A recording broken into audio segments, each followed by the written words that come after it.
વાંદરું પણ બોલે. શ્રીકાંત ગુસ્સે થાય તો વાંદરું પણ ગુસ્સે ભરાઈ દાંત કાઢે તો એ પણ દાંત કાઢે.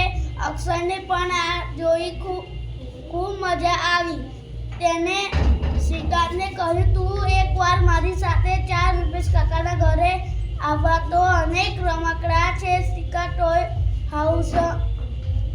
હાઉસ જવાનું બહુ મન થયું. એક દિવસ શ્રીકાંત, અક્ષય અને અક્ષયની બહેન ઋચા ત્રણેય પહોંચ્યા રૂપેશ કાકાના ઘરે. ટોય હાઉસમાં જ્યાં જુઓ ત્યાં રમકડા જ રમકડા. ચાવીવાળા, રિમોટવાળા, તાળી પાડતા, કૂદકા મારતા, દિવાલ પર ચડતા, હવામાં ઉડતા, માથું હલાવતા, આંખો પટપટાવતા, અનેક રમકડા જોઈને ત્રણેય બાળકો હરખાઈ ગયા. બાળકોને આનંદ કરતા જોઈ રૂપેશ કાકા